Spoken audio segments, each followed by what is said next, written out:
All right. Wow, what a day. I mean, I was pretty busy. I couldn't watch most of the games for most of the day, but I did get to catch some important moments, important parts of the game. Got to look at the box score and stuff like that. And what a day for basketball. Oh my God. After that play-in tournament, that absolutely broke my heart because the Warriors lost. And you guys know that's my second team. But seeing those amazing games, two back-to-back games, the Warriors and Lakers and the Warriors and Grizzlies, those two amazing games, and getting four straight great games today, man, I'm just more excited for tomorrow and more playoff basketball. But let's get started. We're going to start off with, we're going to go in order. First game of the day, Miami Heat at Milwaukee. Now, for this series, I am predicting that the Heat will win in 7 games. But we do have a loss from the Heat, 107-109 in overtime against Milwaukee. Milwaukee leads the series 1-0. Story of this game, I guess for me is no wall on Giannis, and Chris Middleton went off. Like, he had a great game. Also, Jimmy Butler, kind of neutralized, he had 17 points on 4 of 22 shooting, so he did not have a great game in those 46 minutes that he played. Duncan Robinson was kind of carrying them in the beginning of the game. He had 3 straight threes, or 4 of them actually. He had like the first 12 points of the game from Miami, if I'm not mistaken, and he was just lighting it up from 3. He went 7 for 13 from 3, and 3 of 3 from the free throw line, and 7 for 13 from the field in general in 36 minutes. So Duncan Robinson was pretty productive for them. And also, another question going into this series is Goran Dragic going to be like the Goran Dragic of old? He kind of had an up and down season during the regular season, and he was pretty great. He also went 5 for 10 from 3, 10 for 17 from the field in 35 minutes. Other than that, none of the Heat players really had an awesome game. I mean, Bam, is going to be Bam. But he was only 4 for 15 from the field. He was not really getting around Brook Lopez like that. He couldn't really do it. For some reason, I definitely thought he would be able to just dribble around him and, just do Bam things. But that wasn't the case. Like I said, Jimmy Butler was only 4 for 22 from the field. Kendrick Nunn was 4 for 10. And Trevor Ariza was 3 for 8. Andre Iguodala didn't really play that much. Neither did Dwayne Dedmon, and Tyler Hero. Not his best game, of course. Only 10 points on 2 of 10 shooting and 2 of 5 from the 3-point line. And on the Milwaukee side, I should say, Giannis, great game for him. Budenholzer finally played him for more than 30 minutes. He was not doing that last year in the playoffs, and they needed to. Giannis plays 45 minutes in this game, 10 for 27 on 26 points. Missed all of his three-pointers, but that's okay because they didn't really form a wall around him. And if they really did, they couldn't really stop him. Like I said, 26 points, 18 rebounds. Chris Middleton, oh my God, he had a game. 10 for 22 in 45 minutes, 3 for 9 from the 3-point line, 27 points, leading scorer for Milwaukee and leading the entire game. Clutch bucket at the end to win the game, and with 0.5 seconds left. And also, I should say that Jimmy Butler did have a blow-by layup past Giannis to get in the overtime. Giannis guarding Butler was working for the most of the game. Like I said, he did go 4 for 22, but he was able to just kind of blow past him to get that layup. Also, Jimmy and Giannis did look a little bit shaken up for this game. We'll see how that turns out throughout the rest of the series, whether they can, make it throughout the entire thing.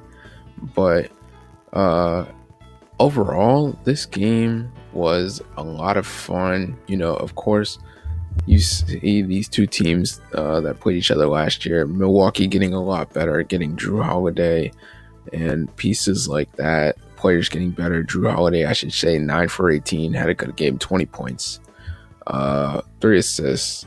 And Middleton also did lead the team in assists with six assists. So Middleton just had an awesome game. I'm really impressed with him.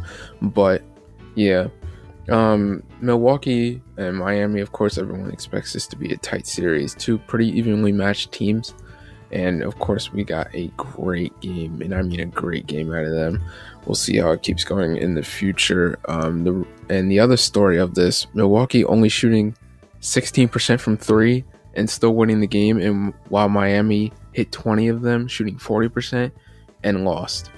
So if Miami doesn't shoot well from three, are they going to get blown out by Milwaukee in these next few games?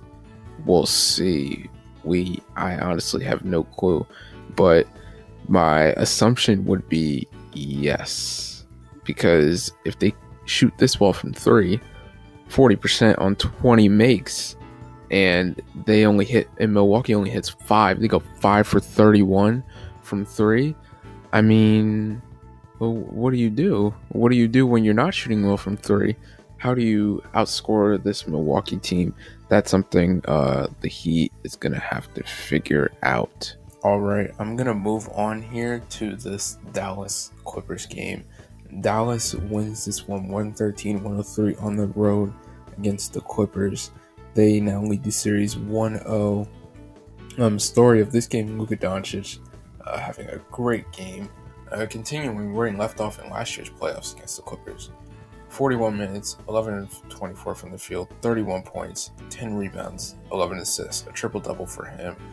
And the Mavs just absolutely lighting it up, and I mean lighting it up from three and lighting it up from the field. They shot 50% from the field and 47% from three, while the Clippers, on the other hand, only shooting 27% from three and 44% from the field. So that's where this game just lied for the Dallas Mavericks and the Clippers. They just got outshot. Everyone outside of Luka was doing their job, including Porzingis, including Tim Hardaway Jr., who went 5 for 9 from three, Finney Smith, who went 4 for 5 from three, Richardson, who even hit a three. They were just all playing well around Luka, and with Luka being the engine and them and everyone else hitting shots, it's impossible to deal with, in my opinion, for this Clippers team. I mean, how do you guard them when people are making shots? You can't. For Kawhi and Paul George, 26 and 23 respectively, they didn't have bad games, but they didn't have great games. 10 rebounds for Kawhi, 5 assists, and 6 rebounds for Paul, and 5 assists as well. Nicholas Batum came off the bench, had an okay game. Rajon Rondo had an okay game, went 50% from the field, hit 3 threes. Patrick Beverley didn't really play that much. He only played 17 minutes, had 10 points. Marcus Morris played 33 minutes and only had 4 points. But yeah, really, this game is about the Clippers playing a good basketball game, but the Mavericks played a better basketball game on top of Luka having 31 points and a triple-double. Yeah, that's where this game lies. Dallas does have the possibility to upset the Clippers, who I think will win. Maybe. Now, my opinion has kind of changed after this game, and I know it's right. It's just one game. But if they keep shooting like this, there's a possibility. They could do it for 4 games. It is very possible. But I do still have the Clippers in 6 or 7. I'm tempted to go with 7 just because of how this game played out, them stealing a game on the road in game 1. So I'm going to probably pick the Clippers in 7. But yeah, Dallas picks up the win here. 113-103. In order for the Clippers to win the next game at home, they're just going to need to play better defense, and they're going to have to play even better defense on the road with the fans coming back.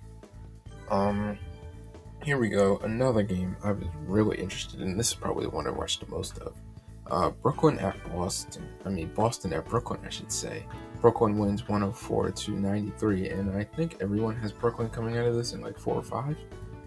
Maybe 6, but probably 4 or 5. They win 104-93. Main story of this is The big three, Kevin Durant, Kyrie Irving, and James Harden, dropped a combined 88 points, with the rest of the team only dropping 22. That is, when I say that out loud, it just seems crazy. Like, wow, they really got carried. Blake Griffin in the starting lineup only had 1 point. Joe Harris had 10, hit 2 of 6 threes. Jeff Green had 3 points, Nick Claxton had 6, and Bruce Brown had 2.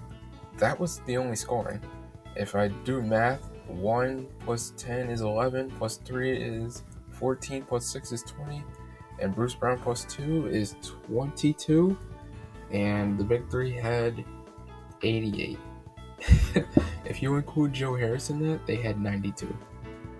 That's just insane. Like, they got carried, but they pulled off the job. Kevin Durant, 32 points. 1 for 8 3-point shooting, but 12 rebounds and an assist. Kyrie Irving with his 29 points, 6 rebounds and another 1 assist. And James Harden carrying the assist load with 21 points and 8 assists and 9 rebounds. A near triple-double for James Harden in 36 minutes. Yeah, that's the story, really. The big three had an amazing game. It was too much to handle for Boston. You can't guard all 3 of them. I do have them coming out of the East over my Sixers in the conference finals, and I do have them winning the chip this year. So, great start for them, and only their 9th game played together. On the Sox side, Jason Tatum kind of struggled, 6 for 20 from the field, 22 points, 1 for 4 from the 3-point line. Kemba Walker only 5 for 16 from the field and 15 points. They shot a combined 11 of 36 from the field, and that is a bad game for the two of them. Marcus Smart kind of picked up the load in 40 minutes, 6 of 13 from the field, 17 points. No one else on the Celtics was really able to provide for them besides maybe Robert Williams, who had a good game with 9 rebounds and 11 points, almost a double-double for him in 23 minutes. But the big three is just going to be too much to handle for the Celtics, and they have absolutely no chance of beating Brooklyn, in my opinion. Absolutely zero chance. No chance at all. Yeah, that's going to do it. Nets win 104-93 at home. And our final game that just ended a couple minutes ago as I'm speaking, Portland at Denver. Story of this game is Portland shooting the lights out from 3 again, 19 for 40, 47%, and 47% from the field. They shot better from 3 than they did from the field, and you rarely ever see that.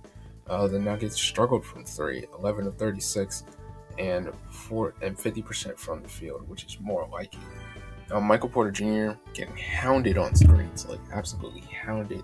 They were throwing him in the action the entire game, and he just couldn't guard it, and the Blazers were just making everything. Carmelo had a really good game. He had 4 of 8 from the 3-point line, 6 for 12 from the field in 22 minutes. Very productive, 18 points for him. Damian Lillard, dropping 34, 10 for 25 from the field, 5 for 12 from 3, and 13 assists for Dame. He was doing it all in this game. CJ, 8 for 20, 3 for 7 from 3, 21 points. Norman Powell, 10 points. Robert Covington, 8 points. Nurkic had 16. And Simons had a big game, going 4 for 5 from 3, 5 for 6 from the field in 23 minutes, dropping 14. Yeah, they were just, it seemed like when I was watching that game, the Blazers just couldn't miss. And they didn't really have an answer for it. They couldn't really guard up. Like I said, they have 2 kind of weak links in Campazzo and Michael Porter Jr., and even a little bit of Aaron Gordon, and also Marcus Howard, Paul Millsap. They just they can't step up on screens like that. So the 3-point shooting of the Blazers, the number 2 offense during the regular season, is just going to kill them. On the Nuggets side of things, Campazzo was having a great game, 5 assists. It looked like a lot more of that. He was doing a lot of the playmaking in place of Nikola Jokic, who had 34 points and only 1 assist, which is his season low so far, but he was lighting he was lighting up any center that was guarding him. That was either mostly Ennis Cantor for the most part, who was guarding him for a lot of the possessions. He just scored all over him. And Michael Porter Jr. did have an all-right game shooting from the field, 12 of 21 from the field, 25 points. Jokic was 14 of 27. Aaron Gordon was 7 of 16 at 16 points. Like I said, not a bad game, but they shot horribly from three. And the Blazers just shot amazing from three, even better than their field goal percentage. So that was the story of that game. Jokic going off, but he's going to probably need some more help from his role guys in order to go through this series. I have the Nuggets coming out in like 6 or 7 again in this series, but it is possible that flips to the Blazers. It can go either way, in my opinion. And that's going to wrap it for playoffs day 1. An exciting day. Man, an exciting day. The video should be 10 times better tomorrow because I had a very busy day today, but that's going to wrap it. I hope you guys enjoyed. You guys know the drill. Stay cool, stay safe. Have a good one.